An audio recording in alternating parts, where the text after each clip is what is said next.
معزز سامعین، اس وقت ہمارے معاشرے میں اور بالعموم پوری امت کو جو درپیش مسائل ہیں،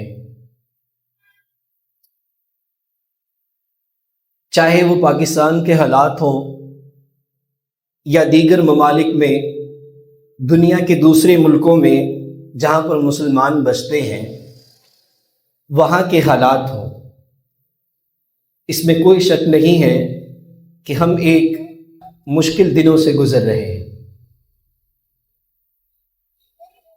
ایک انفرادی فرد کی زندگی سے لے کر اور اجتماعی صورتحال اس وقت جو پوری امت مسلمہ کے اندر ہے، اور بالخصوص پاکستان کے حالات، تو دن بدن ہر گزرتا ہوا دن ہم ایک سے بڑھ کر ایک مسائل کا شکار ہو رہے ہیں، چاہے وہ ہمارے اقتصادی مسائل ہوں، ہمارے معاشی مسائل ہوں، ہمارے گھروں کی ناچاکیاں ہوں، معاشرے کے اندر اخلاقی گراوٹ ہو، اور جو اس وقت اجتماعی طور پر، عالمی طور پر مسلمانوں کی جو حالت زار ہے، اس سب کے جتنے بھی یہ جو مسائل ہیں، اس کے بارے میں اللہ تعالیٰ قرآن میں کہتے ہیں کہ ظہر الفساد فی البر والبحر بما کسبت ایدی الناس، کہ خشکیوں اور پانیوں میں فساد برپا ہو گیا، بے یقینی، اضطراب، بے چینی، کس وجہ سے؟ بما کسبت ایدی الناس، جو لوگوں کے اعمال تھے اس کی وجہ سے اللہ تعالیٰ نے اس امت کا اور ہمارے گھروں کا اور ایک فرد کا جو ہے وہ چین چھین لیا ہے، اور جب تک یہ امت، یہ معاشرہ، چاہے وہ پاکستان کے لوگ ہوں یا دیگر کسی بھی دنیا کے کونے میں مسلمان بسنے والا جو اللہ اور اس کے رسول پر ایمان رکھتا ہے، وہ جب تک الٹیمیٹ ریالٹیز، حتمی حقیقت جب تک اس کے اوپر منکشف نہیں ہو جاتی، جب تک وہ اس کا ادراک نہیں کر لیتا، تب تک ہمارے مسائل کا حل دنیا میں کسی کے پاس نہیں ہے، چاہے وہ ہمارے معاشرے کے مسائل ہوں، اخلاقی مسائل ہوں، معاشی مسائل ہوں، گھروں کے اندر ناچاکیاں ہوں، اور ایک دوسرے میں عدم برداشت، قتل و غارت گری، چوری ڈکیتی، فحاشی، تمام کے تمام مسائل کا حل صرف اس بات میں پنہا ہے کہ جب تک ہم اللہ کی طرف رجوع نہیں کر لیتے تب تک یہ مسائل حل ہونے والے نہیں۔ رسول اللہ صلی اللہ علیہ وسلم فرماتے ہیں، جو میں نے خطبے کے اندر آپ کے سامنے حدیث بیان کی، اس میں اللہ کے رسول صلی اللہ علیہ وسلم بیان کرتے ہیں، ان الایمان لیخلق فی جوف احدکم، اللہ کے رسول صلی اللہ علیہ وسلم ایمان کی کیفیت کو بیان کرتے ہیں۔ کیا کیفیت ہے؟ رسول اکرم صلی اللہ علیہ وسلم نے مثال دے کر سمجھایا۔ کیا مثال دی؟ کہ ایمان تمہارے سینوں کے اندر بوسیدہ ہو جاتا ہے۔ کیسے؟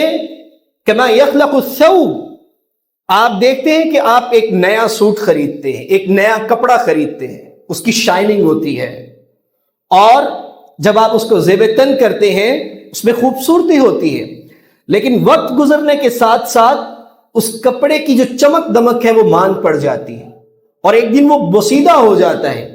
رسول اکرم صلی اللہ علیہ وسلم بیان کرتے ہیں، اسی طرح جو مومنین کے سینوں میں جو ایمان ہے یہ بڑھتا ہے، اس کا لیول کم ہوتا ہے اور زیادہ ہوتا ہے۔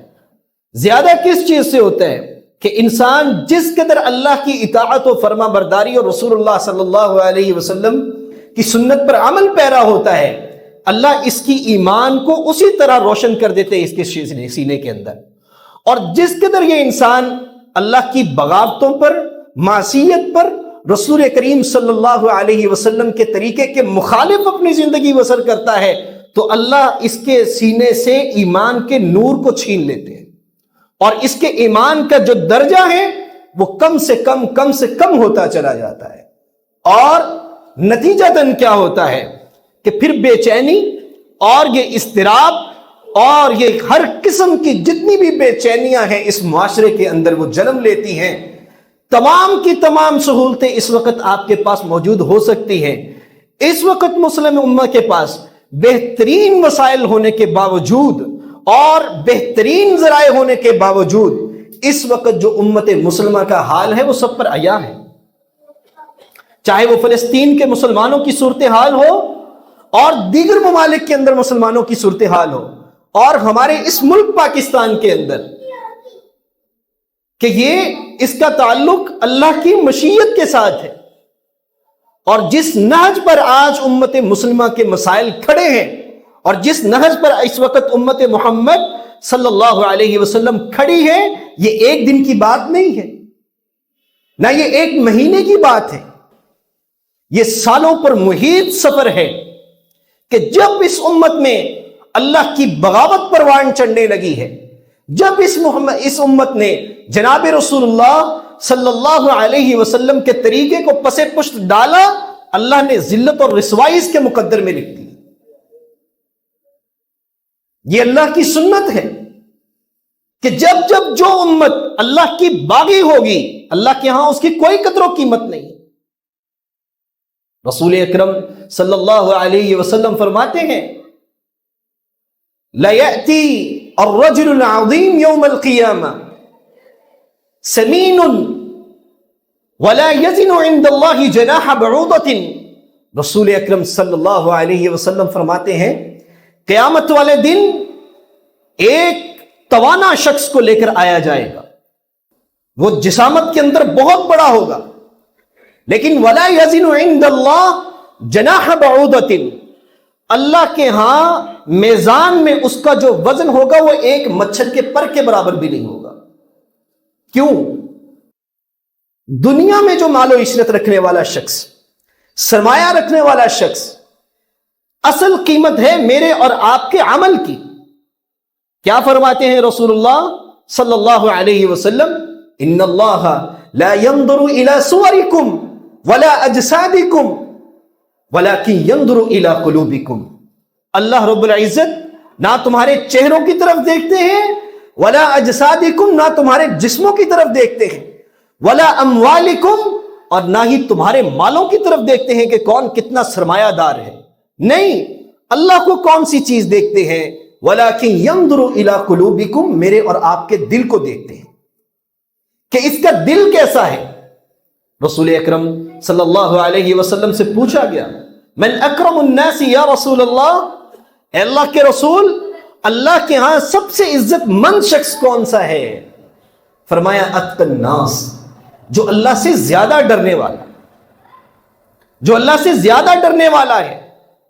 اور رسول اکرم صلی اللہ علیہ وسلم اپنے خطبوں کے اندر یہی کہا کرتے تھے کہ اوصیکم بتقوی اللہ عز وجل، لوگوں میں تمہیں اللہ کا تقوی اختیار کرنے کی دعوت دیتا ہوں، میں تمہیں نصیحت کرتا ہوں کہ تم اللہ کا تقوی اختیار کرو، اور ہمارے تمام تر مسائل کا حل وہ اللہ کی خشیت میں پنہا۔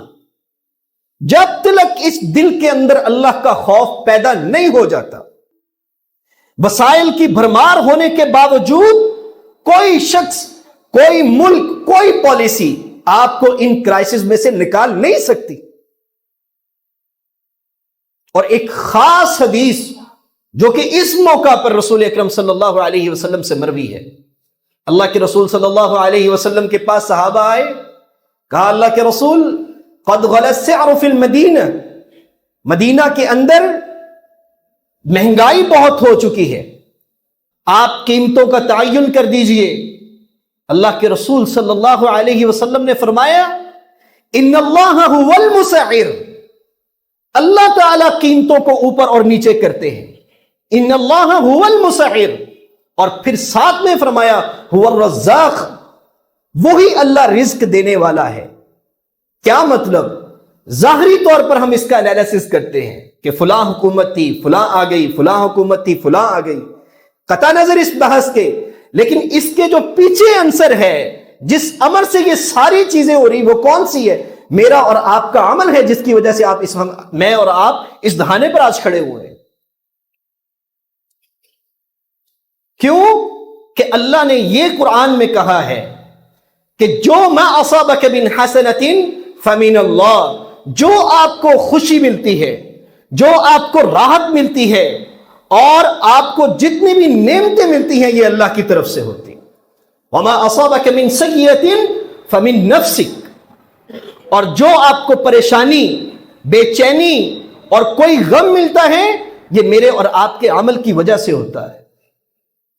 آپ دنیا کے اندر دیکھ لیجئے، کسی فیکٹری کو دیکھ لیجئے، کسی کاروبار کو دیکھ لیجئے، آپ جب تک آپ اس کے پروفٹ کی ریشو دیکھیں، جب تک اس فیکٹری کے مالکان، اس کے ملازمین اپنی ذمہ داری کو قبول نہیں کریں گے، ان تمام خامیوں کو جب تک وہ اپنے اوپر نہیں لیتے، تب تک اس فیکٹری کو، اس کاروبار کو آپ منافع میں نہیں لا سکتے۔ ہمارا سب سے بڑا پرابلم یہ ہے کہ ہم اپنی غلطیوں کو انٹرنلائز کرنے کی بجائے ایکسٹرنلائز کرتے ہیں کہ یہ میری خامی ہے۔ اللہ قرآن میں کہتے ہیں کہ ما اصابک من حسنۃ فمن اللہ، جو آپ کو خوشی ملتی ہے اللہ کی طرف سے ہوتی، اور جو غم ملتا ہے وہ آپ کے اپنے عمل کی وجہ سے ہوتی۔ یہ وہ راز ہے کہ جب تک ہم اس پر کی طرف لوٹیں گے نہیں، ہمارے مسائل کا حل نہ تو یہ حکومتیں کر سکتی ہیں، نہ یہ وسائل کر سکتے۔ اور جناب رسول اللہ صلی اللہ علیہ وسلم اس حدیث کے اندر بیان کرتے ہیں، کیا فرماتے ہیں کہ لوگوں، تمہارے دلوں کے اندر جو ایمان کی کیفیت ہے وہ ایک بوسیدہ کپڑے کی سی ہو جاتی ہے، لہذا کیا کیا کرو؟ فَاسْأَلُ اللَّهَ أَن يُجَدِّدَ الْإِيمَانِ، اللہ سے تجدید ایمان کا سوال کیا کرو، مانگا کرو کہ اللہ ہمارے ایمان میں بڑھوتری عطا کرے۔ رسول اکرم صلی اللہ علیہ وسلم آپ امام الانبیاء ہیں، اور نبوت کے سلسلے آپ کے بعد ختم ہیں۔ جناب محمد الرسول اللہ صلی اللہ علیہ وسلم، قیامت والے دن جنت کے دروازے آپ کی آمد پر کھلیں گے، لیکن اللہ کے ساتھ تعلق کی کیفیت کیا ہے؟ جناب رسول اللہ صلی اللہ علیہ وسلم کی بہت ساری دعائیں کی جانے والی دعاؤں میں سے اس کو اللہ کے رسول اکثر و بیشتر اس دعا کو کیا کرتے تھے۔ کون سی دعا ہے؟ یا مقلب القلوب ثبت قلبی علی دینک، اے دلوں کے پھیرنے والے، میرے دل کو اپنے دین پر استقامت بخشنا۔ یہ کون دعا کر رہے؟ رسول اللہ صلی اللہ علیہ وسلم۔ جب اللہ کے رسول یہ دعا کر رہے ہیں، اور ایک 1400 سال بعد آنے والا امتی کہ جس کے پاس کوئی عمل نہ ہو، اور اس کی دن اور راتیں اللہ کی معصیت میں گزری ہوں، اس پہ اوپر تو واجب ہے کہ وہ ہر لمحہ، ہر لحظہ اس دعا کو اپنا اوڑھنا بچھونا بنا لے۔ میں نہیں کر سکتا اگر یہ کام، میں اللہ سے دعا تو مانگ سکتا ہوں کہ اللہ مجھے ایمان کی دولت کو عطا کر دو۔ اور میرے بھائیوں، یہی ہمارے مسائل کا وہ واحد حل ہے۔ چھوڑ دیجئے حکومتوں کو، چھوڑ دیجئے اللہ کی مخلوق کو، آپ کی تمام تر امیدوں کا مرکز جو ہونا چاہیے وہ اللہ کی ذات ہونی چاہیے۔ اللہ کی ذات پر اعتبار، اس کے اوپر یقین، اس کے اوپر توکل۔ اور جب کسی انسان کا توکل اللہ سے جڑ جاتا ہے تو وہ مخلوق سے بے نیاز ہو جاتا ہے۔ رسول اکرم صلی اللہ علیہ وسلم ایک درخت کے نیچے آرام کر رہے ہیں، آپ علیہ السلام کی تلوار درخت کے ساتھ لٹکی ہوئی ہے۔ وہ بندہ آیا اور اس نے تلوار بدست، جب رسول اللہ صلی اللہ علیہ وسلم کی آنکھ کھلی تو سامنے تلوار بدست کھڑا ہوا، کہا میں یمنعک منی، اے محمد صلی اللہ علیہ وسلم، کون ہے آج مجھے آپ کو مجھ سے بچائے گا؟ آج ایک شخص کہ جو کہ تلوار لیے کھڑا ہو، اور قتل کے ارادے سے کھڑا ہو، آپ کیا توقع کرتے ہیں اس سے؟ لیکن اللہ کے رسول کا جو جواب تھا وہ کیا تھا؟ اللہ اکبر! اللہ کے رسول نے کمال توکل کے ساتھ کہا کہ میرا اللہ مجھے بچائے گا، اور حدیث کے الفاظ ہیں کہ اس کے ہاتھ کانپنے لگ گئے اور لرزنے لگ گئے اور ہاتھ سے تلوار چھوٹ گئی۔ کس لیے؟ اللہ پر یقین۔ جب انسان کو اللہ پر یقین ہو جاتا ہے، جب انسان اللہ کی طرف انابت شروع کر دیتا ہے، جب اس کا سفر اللہ کی طرف گامزن ہو جاتا ہے، تو اللہ کی قسم پھر اس کے لیے عزت ہی عزت ہے۔ پھر یہ دنیا کے تمام مسائل کوئی قدر و قیمت نہیں ہے ان کی۔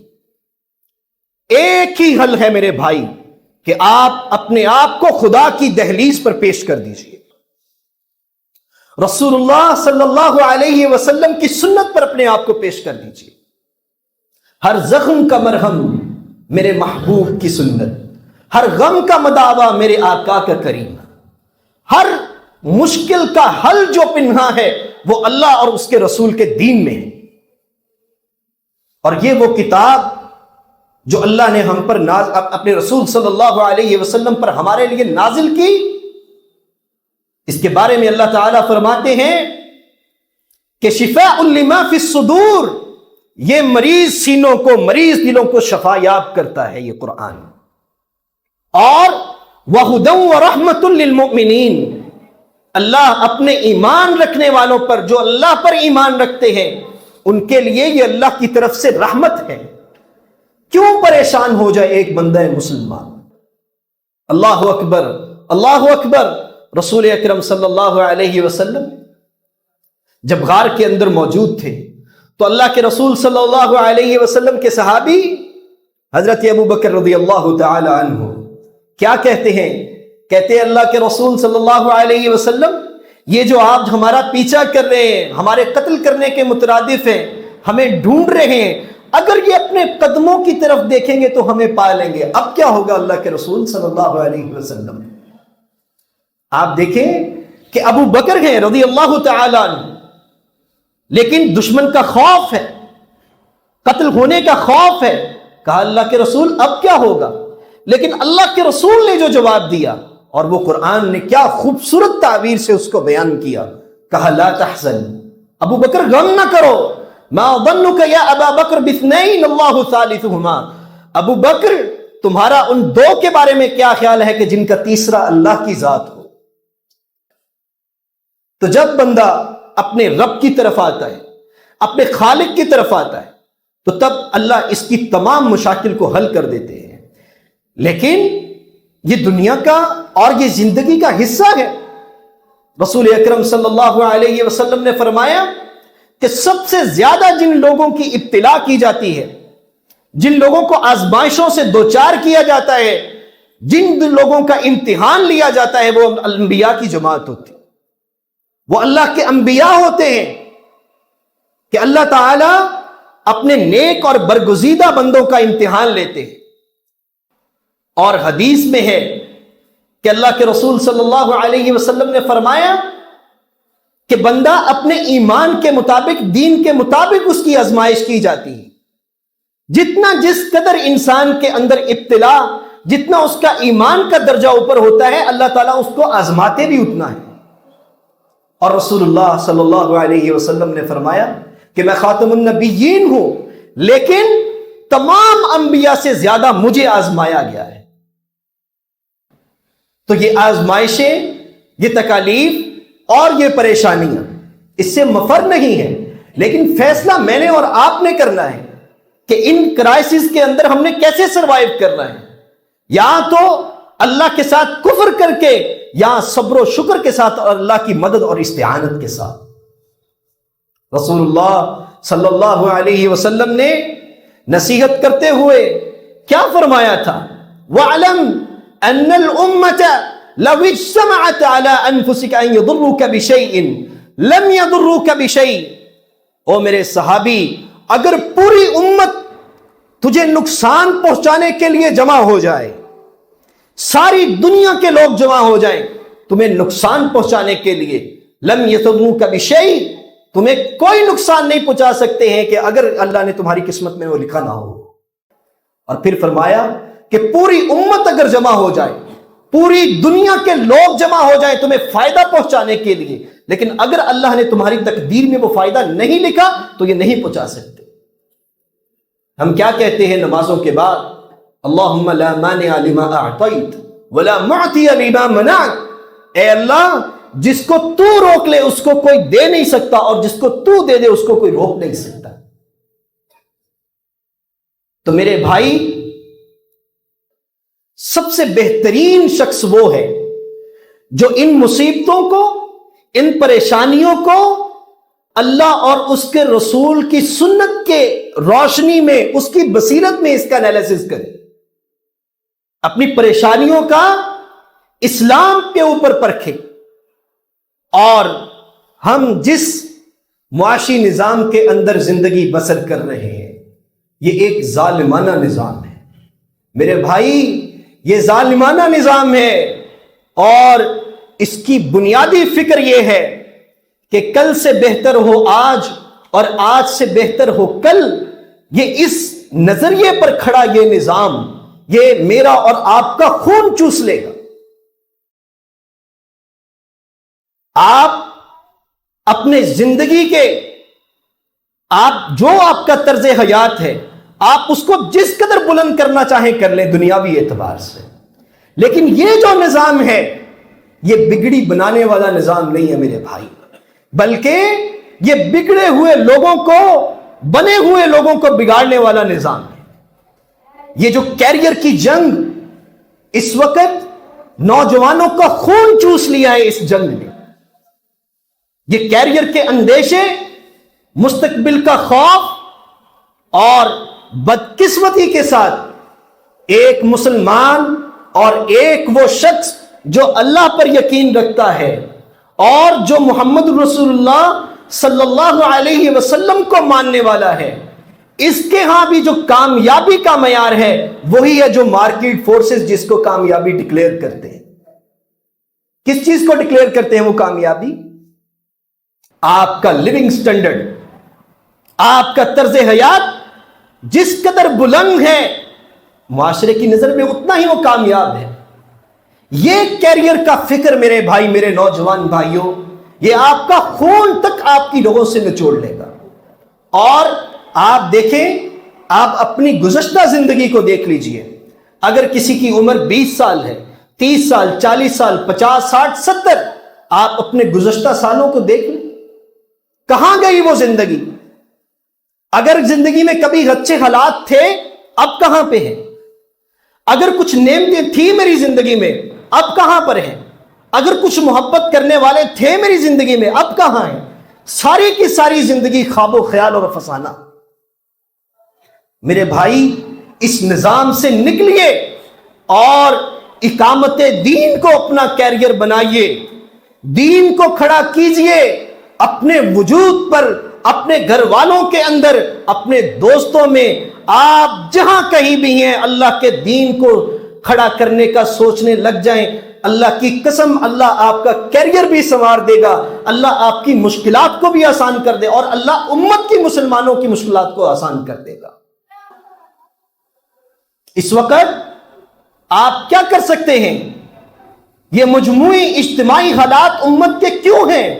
اس لیے کہ جو رسول اللہ صلی اللہ علیہ وسلم جو نصب العین دے کر گئے تھے اور جو کاز دے کر گئے تھے اس امت کو، جو ویژن دے کر گئے تھے، آج وہ ہمارا تصور بھی نہیں ہے ہمارے ہاتھوں۔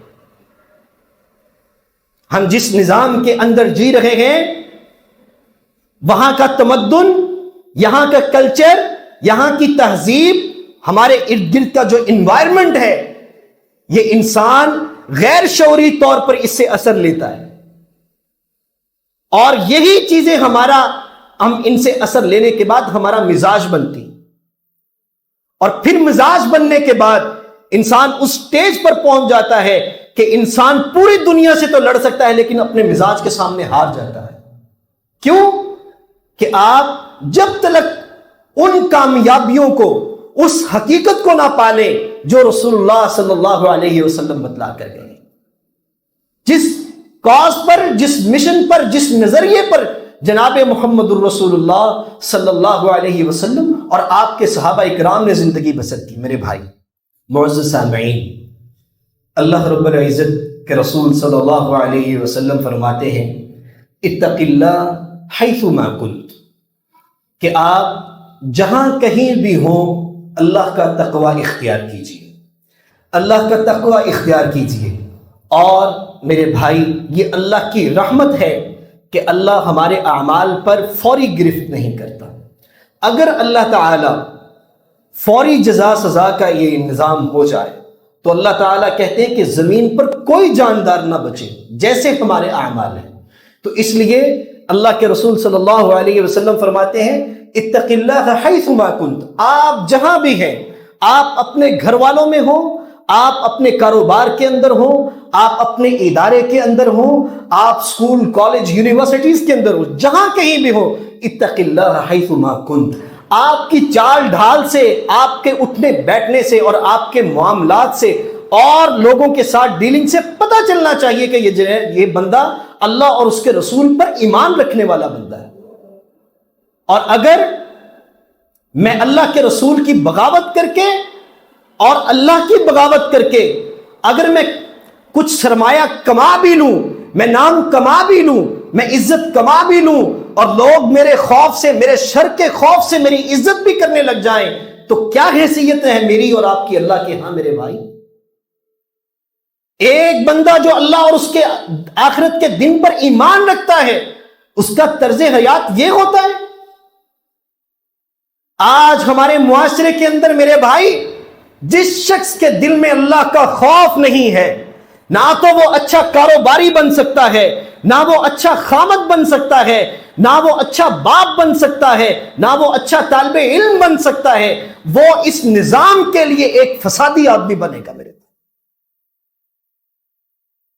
اس لیے اگر معاشرے کو راحت دینا چاہتے ہیں، اگر گھروں کے اندر سکون چاہتے ہیں میرے بھائی، اگر چاہتے ہیں کہ آپ کا بچہ والدین کا احترام کرنے والا ہو اور اس کے والدین اس پر رحم کرنے والے ہوں، تو میرے بھائی اس پورے اجتماعی نظام کو، اللہ کے دین کو اپنانا پڑے گا۔ بصورت دیگر ہم سب ایک دوسرے کے دشمن ہو جائیں گے، اور یہ صورتحال ابھی ہمیں درپیش ہے۔ آپ اس کو بھلے کس اینگل سے بھی اینالائز کریں، اس کو آپ سیاست کے ساتھ جوڑ دیں، اس کو آپ ریاست کے ساتھ جوڑ دیں، آپ کسی چیز کے ساتھ بھی اس کو جوڑ دیں، لیکن اصل بات یہ ہے کہ میں اور آپ اللہ کے باغی ہیں۔ اور جب یہ بغاوت اجتماعی صورتحال میں اختیار کر لیتی ہے کوئی معاشرہ، تو اللہ اضطراب اور بے چینی ان پر ڈال دیتے ہیں، اس امت کا سکون غارت کر دیتے ہیں۔ میرے بھائی اللہ کی رحمت میرے اور آپ کے انتظار میں ہے۔ اللہ کے رسول صلی اللہ علیہ وسلم حدیث قدسی کے اندر بیان کرتے ہیں من اتانی یمشی اتیتہ ہرولۃ۔ کیا خوبصورت حدیث ہے رسول اللہ صلی اللہ علیہ وسلم کی۔ اللہ رب العزت خود فرماتے ہیں، کیا کہتے ہیں؟ من اتانی یمشی، جو میرا بندہ میری طرف چل کے آتا ہے، اللہ خود کہتے ہیں اتیتہ ہرولۃ، میں اس کی طرف دوڑ کر آتا ہوں۔ تو میرے بھائی جس اللہ کی رحمت، اور یہ اللہ کی رحمت سے سارے نظام چل رہے ہیں۔ رسول اکرم صلی اللہ علیہ وسلم فرماتے ہیں کسی شخص کو اس کا عمل جنت میں نہیں لے جا سکتا، اللہ کی رحمت سے وہ شخص جنت میں جائے گا۔ صحابہ اکرام رضوان اللہ علیہ مجمعین نے پوچھا اے اللہ کے رسول ولا انت یا رسول اللہ، اے اللہ کے رسول آپ بھی اللہ کی رحمت کے بغیر جنت میں نہیں جا سکتے؟ تو اللہ کے رسول صلی اللہ علیہ وسلم نے فرمایا ولا انا الا ان يتغمدني الله برحمته، میں بھی اللہ کی رحمت کے بغیر جنت میں نہیں جا سکتا الا کہ اللہ کی رحمت مجھے اپنے آپ میں لپیٹ نہ لے۔ تو میرے بھائی اللہ کی رحمت اور اس کے دروازے میرے اور آپ کے لیے کھلے ہوئے ہیں، تو یہ دیر نہ کیجئے، ایسا نہ ہو کہ وہ وقت آ جائے کہ وہاں سے رجوع ناممکن ہو۔ اللہ کے رسول صلی اللہ علیہ وسلم نے جس معاشرے کو ترتیب دیا، جو صحابہ اکرام رضوان اللہ علیہ مجمعین کی جماعت کو تیار کیا، اللہ کے فضل سے وہ کون لوگ تھے؟ صرف ایک کلیہ انہوں نے اپنا لیا۔ کون سا کلیہ؟ کہ اس دنیا کی اصل حقیقت کو انہوں نے جانچ لیا۔ اس کے پیچھے جو دنیا ہے، جو حقیقت سے اسلام آپ کو آشنا کروانا چاہتا ہے میرے بھائی، آپ اس کو پا لیجئے۔ اور یہ اجتماعی قسم کے جو گناہ ہیں، نمازوں کو چھوڑنا، عورتوں کا پردہ نہ کرنا، والدین کی گستاخیاں کرنا، والدین کے ساتھ بدتمیزی کرنا، یہ سارے گناہ، یہ ایسی نحوست ہے جو اس معاشرے کے لیے سم قاتل، یہ زہر ہے اس معاشرے کے لیے۔ لیکن میرے بھائی، آپ کیسے رونا رو سکتے ہیں؟ آپ نے تو سوچا ہی نہیں اپنی اولاد کے بارے میں کہ میں اس کو محمد رسول اللہ صلی اللہ علیہ وسلم کا امتی کیسے بناؤں؟ کسی ماں نے آج تک یہ سوال کیا ہے رات کو؟ کوئی باپ اپنے بچے کی دینداری سے پریشان ہوا؟ الا من رحم، اللہ کہ جس پر اللہ کی رحمت ہے، اور مبارک ہے وہ شخص جو اپنے گھر والوں کی دینداری کے بارے میں سوچتا ہے۔ میں نے تو آپ نے اور میں نے اس بچوں کی تربیت کی ہے اس حیوانی نظام کے لیے، اس معاشی حیوانی نظام کے لیے، کہ آپ نے ان کے ذہنوں میں یہ بات ڈالی تھی کہ بیٹا آپ کے پاس جس قدر سرمایہ ہوگا اس قدر آپ کامیاب۔ اسلام آپ سے یہ تقاضا نہیں کرتا کہ آپ دنیا نہ کمائیں، بلکہ قارون کو کہا اللہ تعالیٰ نے وَابْتَغِ فِي مَا آتَاكَ اللَّهُ الدَّارَ الْآخِرَةَ، جو اللہ نے آپ کو دنیا دی ہے اس میں اپنی آخرت تلاش کرو۔ تو میرے بھائی، جو اللہ نے نعمتیں دی ہیں، جو اللہ نے آسانیاں دی ہیں، یہ زیب و یہ لباس، یہ اولاد کی نعمت، یہ گھروں کے سکون، یہ بیوی بچے، یہ کس لیے اللہ نے نعمتیں دی ہیں میرے اور آپ کو؟ لیکن اگر ان نعمتوں کی قدر ہم نے کفر کے ساتھ کی، اِنَّا هَدَيْنَاهُ السَّبِيلَ اِمَّا شَاكِرًا وَإِمَّا كَفُورًا، آپ دیکھیے کہ پوری کائنات کا نظام اللہ کے حکم کے مطابق چل رہا ہے۔ ایک حضرت انسان کو اللہ نے ڈیسیجن پاور دی ہے، اختیار دیا ہے کہ یہ کفر کا نظام بھی اختیار کر سکتا ہے اور شکر کا بھی۔ فیصلہ میں نے اور آپ نے کرنا ہے۔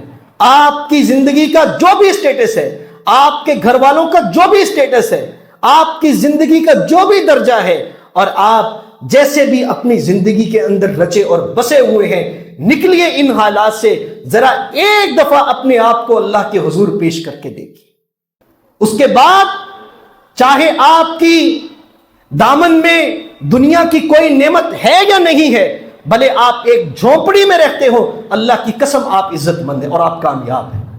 اور اگر یہ ایسا ہوا خدا نہ خواستہ کہ ہم اللہ کی طرف نہ پلٹے، ہم رسول اللہ صلی اللہ علیہ وسلم کی سنت کی طرف نہ پلٹے، تو میرے بھائی پوری دنیا کا سرمایہ آپ کے پاس آ جائے، پوری دنیا کی نعمتیں میرے گھر میں آ جائیں، اگر میں اللہ اور اس کے رسول کا باغی ہوں تو اللہ کی قسم ناکام، اللہ کو کوئی پرواہ نہیں۔ اور اللہ فرماتے ہیں، رسول اکرم صلی اللہ علیہ وسلم نے فرمایا کہ جس شخص کا ہم اور غم صرف دنیا ہے، لا یبالی بہ اللہ فی ای واد ہلک، اگر اس کو کسی وادی میں موت آ جاتی، اللہ کو اس کی کوئی پرواہ نہیں۔ اور اپنے نیک بندوں پر اللہ رحم کرتے ہیں۔ جب آپ اقامت دین کو اپنا اوڑھنا بچھونا بنا لیں گے، میری درخواست کرتا ہوں میں اپنے نوجوان بھائیوں کو کہ اپنے دین کو، محمد رسول اللہ صلی اللہ علیہ وسلم کے دین کو اپنا کیریئر بنائیے، اللہ آپ کے شب و روز کو سنوار دے گا، اور پھر یہ تنہائیاں بھی کٹ جائیں گی۔ آپ ایک اجتماعی دائرے میں جب شامل ہو جائیں گے تو یہ تنہائی کا احساس بھی جاتا رہے گا۔ اور اگر اس راستے کے اندر آپ کو کوئی تکلیف پریشانی آ بھی گئی تو وہ لوگوں کے لیے پریشانی ہوگی، لیکن آپ کو راحت و سکون کی دنیا دور تک بسی نظر آئے گی۔ تو دین کو اپنا کیریئر، دین کو اپنا اوڑھنا بچھونا، اور خصوصی نصیحت اپنی ماں اور بہنوں کے لیے، اے میری بہن اور اے میری ماں، اللہ تعالی اور اس کے رسول اور اسلام آپ کو بہت عزت کی نگاہ سے دیکھتا ہے، آپ کی بڑی قدر و قیمت۔ اور ایک ماں اگر صاحب خیر ہو، ایک ماں دیندار ہو، اللہ اس کی وجہ سے امتوں کو سنوار دیتا ہے۔ میرے بہن، اگر تو اللہ کی باغی ہو گئی، اگر تو نے اللہ اور اس کے رسول کے احکامات کو پس پشت ڈال دیا، تو کیسے پھر تو اپنی بچوں کی تربیت کرے گی؟ کس منہ سے آپ اس کو دعوت دیں گی؟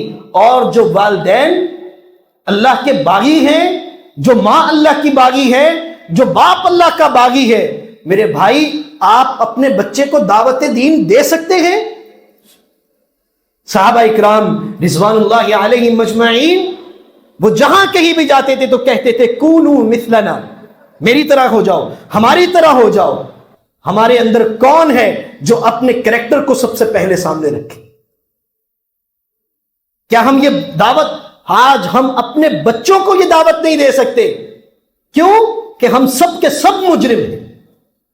بل الانسان علی نفسہ بصیرہ، ہمیں یہ پتا ہے کہ ہم کیا کرتے ہیں، اخلاقی جرت ہی نہیں ہے ہمارے اندر کہ ہم اپنے بچوں کو برائی سے روک سکیں، باوجود اس کے کہ جو خامیاں ہمارے بچوں کو ہمارے سامنے ہمیں پتا ہے کہ اس کے اندر یہ خامیاں ہیں۔ تو میرے بھائی اللہ تعالیٰ کی طرف رجوع کیجئے، اللہ تعالیٰ کی طرف پلٹ آئیے، رسول اللہ صلی اللہ علیہ وسلم کے دین کی طرف پلٹ آئیے۔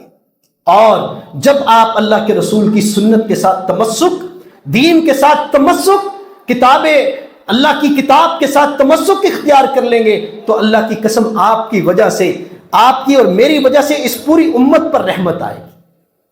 میں بہک سکوں یہ مجال کیا، میرا رہنما کوئی اور ہے، وہ رسول اللہ صلی اللہ علیہ وسلم کا امتی، اور دنیا اسے بگاڑ دے، دنیا کے یہ جاذبیت اس کو ڈی ٹریک کر دے، یہ ممکن ہی نہیں ہے۔ لیکن کب؟ جب آپ اپنے ذہنوں میں یہ ویژن اور یہ نصب العین بٹھا لیں گے کہ میں نے اللہ اور اس کے رسول کے مطابق اپنی زندگی کو بسر کرنا ہے۔ اور آخر میں میرے بھائی اس وقت جو فلسطین کے مسلمانوں کا حال ہے، رسول اللہ صلی اللہ علیہ وسلم فرماتے ہیں المسلمون کجسد الواحد، مسلمان ایک جسم کی مانند ہے، اگر اس کے کسی ایک حصے میں تکلیف ہوتی ہے تو پورا جسم بے چین ہو جاتا ہے۔ جس کسی کو اس وقت فلسطین میں ہوتے ہوئے ظلم پر اور ان کی گرتی ہوئی لاشوں پر اس کا ضمیر تڑپتا نہیں ہے تو اس کا مطلب ہے کہ اس کا ایمان خطرے میں، وہ بندہ ایمان، کامل ایمان کا حامل نہیں ہے۔ کم از کم آپ کے دل میں یہ درد ہونا چاہیے، اور درد ہوگا تو آپ اللہ کے حضور اپنے ہاتھوں کو بلند کر کے اپنے ان بھائیوں کے لیے دعا کریں گے۔ اللہ تعالیٰ سے دعا ہے کہ اللہ امت محمد صلی اللہ علیہ وسلم پر رحم فرمائے۔ اللہم اعز الاسلام والمسلمین واعز الجہاد والمجاہدین یا حی یا قیوم لا الہ الا انت برحمتک نستغیث۔ اللہم ارحم اخواننا المستضعفین فی فلسطین، اللہم انصر اخواننا المستضعفین فی کل مکان۔ سبحان ربک رب العزت عما یصفون وسلام علی المرسلین والحمد للہ رب العالمین۔